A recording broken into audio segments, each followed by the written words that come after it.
You know, there's really only one small difference between the Wii U and the Switch, and that's that the Switch actually has games.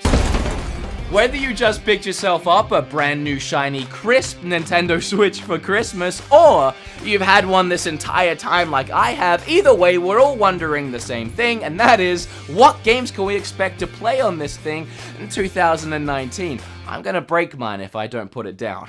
Well, to make it easy on you guys, just like at the start of last year, I have compiled a list of 15 games, some of the best we will see on the system this year. And I gotta say, 2019 is shaping up to be a very exciting year, even with what we know already just going into the year. There's a little bit of everything, from first-party Nintendo franchises finally making a return on the Switch, but also we have a load of games we already love being ported to the system, and then finally just a bunch of brand new cool looking games coming to the console. With all that being said, we have a lot of games to talk about today, and I'm already losing my voice, so how about I just shut up and get started? My name is Mr. Potato Head. Make sure you flip all over that subscribe button. Now let's get to talking about some Switch games. The first game actually comes out really soon on the 17th of this month, and that's Yik, a postmodern RPG. This game immediately stood out to me because I took one look at it and I thought, this is so obviously inspired by games like Earthbound.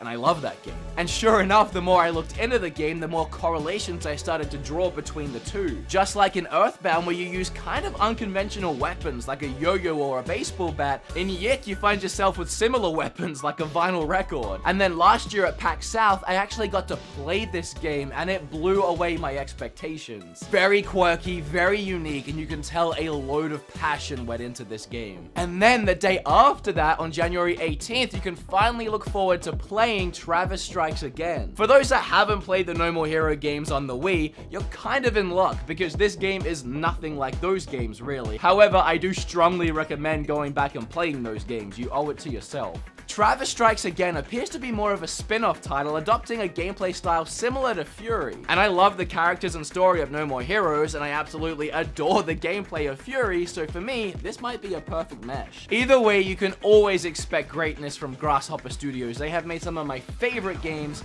and they do not disappoint. Sonic Team Racing, a brand new Sonic racing game on the Switch, and I, for one, am pumped. I loved the first two games, and next to Mario Kart, this is my favorite racing game. And so we have a brand new one coming to Switch. Hopefully it runs better than Sonic Racing on Wii U, because I remember that looking and running pretty bad.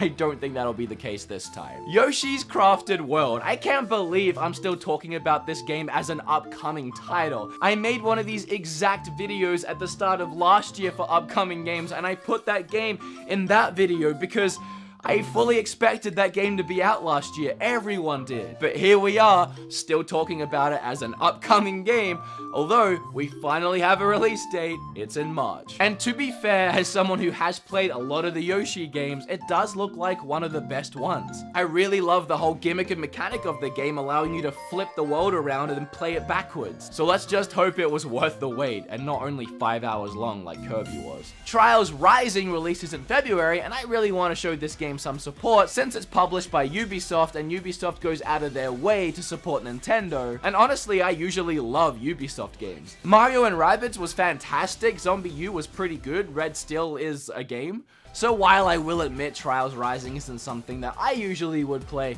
I will give this one a shot. As of recording this right now, it was actually only yesterday that out of nowhere, Dragon's Dogma was announced for the Switch. It was also given a release date of pretty soon, April. And that's what I meant at the start of the video by expect secrets and surprises. But at any given time, a game can just be like, hey, I'm gonna be on the Switch in a few months, look forward to playing me. So, Dragon's Dogma Dark Arisen will include all previously released content and DLC. Capcom even promised a revamped user interface that will offer improved screen visibility on Switch. This game was released back on PlayStation 3 and 360, and if I remember correctly, the text was really small and hard to read. And that's playing on a TV, so yeah, if you had it on a handheld system exactly the way it was, I imagine you'd either have to play like this or use a magnifying glass. So yeah, I hope they do revamp that interface. The game does appear to be identical to the PlayStation 3 and Xbox 360 versions way back in 2013, so you are gonna get the full experience. To me, this game kind of looks like what would happen if you took Monster Hunter and Ys 8 and kind of just meshed them together. Sounds cool, right?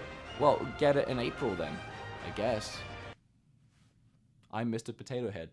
Oh, the long-awaited main series Fire Emblem game releasing in 2019. We're finally able to actually get excited about it because we're in the year. I think this game is going to be huge, so set your sights on it. I'm looking forward to it. Hey, so also in April, we get even more Shovel Knight. After almost 5 years, has it really been that freaking long? The Shovel Knight story is coming to an end. Shovel Knight King of Cards is the 4th and final campaign in the series. It's a prequel to the games starring King Knight on his quest to become king. I mean, this one speaks for itself. It's just Shovel Knight. I don't gotta get you guys excited for it. I know you're on board. If you enjoyed this game, Retro City Rampage, you'll probably also love its sequel that's coming to Switch, no surprise, Shakedown Hawaii. This one is set 30 years after the major events in Retro City Rampage. Yet again, it features an open world, destructible environments, and the 16-bit visuals we fell in love with last time. Here's the thing. If you haven't played these games, if you've never experienced a 16-bit open world game, you really don't know what you're missing. Kinda hard to explain, but it's an entirely different experience. Especially if you're a little older like me and you grew up playing the NES and the Super Nintendo. We never got an open world game in that style. The systems couldn't really handle it. Essentially, imagine taking that first GTA that released on PlayStation 1, bringing it to Super Nintendo and having it back on that system with those graphics. It's a really awesome experience. I recommend playing the first one and getting caught up before the sequel. Hey, remember when all those Final Fantasies were announced to be coming to Switch? Well, we're getting some physical releases for a couple of them. Final Fantasy X and X2 HD Remaster is coming out on Switch this year, as well as Final Fantasy 12. I feel like these games speak for themselves and probably sell themselves, so I'll just say that I'm excited to play Final Fantasy X again. I haven't played the other two, but now's my chance, right? Here's a really interesting one to me anyway, Marvel Ultimate Alliance 3. I remember playing both the first two games. Actually, I 100%ed both of them back on the Xbox 360, and I enjoyed them. Playing them with friends, it was a pretty good time, but I never really thought they were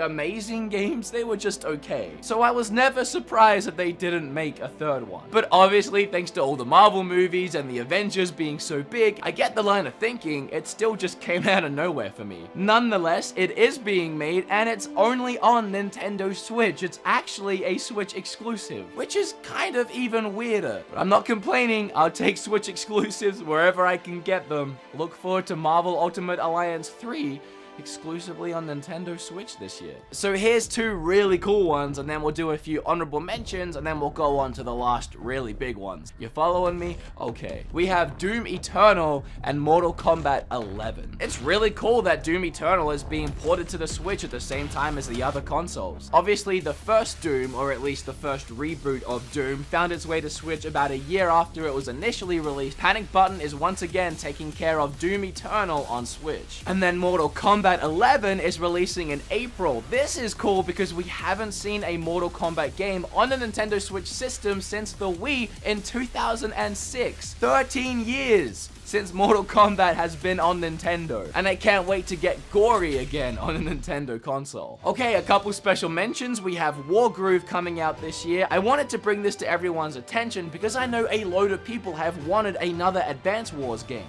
Well, you might not be getting an actual sequel to those games anytime soon, but Wargroove was inspired by Advance Wars. So you can thank the developer Chucklefish for finally itching that turn-based tactics scratch you've been looking for ever since the GBA. Also, I wanted to mention a game called Miniko, I think that's how you pronounce it. Miniko's Night Market. I have a good feeling about this game. It's giving me Animal Crossing vibe. And while we do have an actual Animal Crossing coming this year, and we are getting to that, doesn't mean that this game won't be fun as well. It's a whimsical simulation adventure game about crafting crafts, catting cats, eating eats, and friending friends. At least that's the description I read online. The game's story revolves around a curious girl named Miniko who has just moved to her new home, and the island is overrun by cats. It just has a cute art style, and I think you guys might enjoy it. And I want to mention both Bayonetta 3 and Metroid Prime Trilogy here, because while these games do not have a set release date for 2019, it's my personal belief that Bayonetta 3 will release at some point this year. And I'm like 99.9% sure that Metroid Prime Trilogy will release this year. In fact, I'm even more sure that they're gonna announce it pretty soon. I have been hearing way too much about it, way too much excitement, and honestly, it makes way too much sense. But it hasn't been announced yet, so it's just speculation. And so, of course, that leaves Luigi's Mansion 3 and Animal Crossing. Two games I feel very much speak for themselves, and every Switch and non-Switch owner are probably fully aware that these games are coming out this year. You put those with every other game I've talked about today, and then of course all the other games that are coming out, I have not talked about all of them, and then all those secrets and surprises I keep talking about, and 2019, as I said, is shaping up to a very exciting year. If you liked this video or you learned a little something, make sure you have flip all over that subscribe button. Click or tap on this video right here because I'd really appreciate it. And before I completely lose my voice tonight, I'm out of here. Enjoy your Switch this year. I know I will.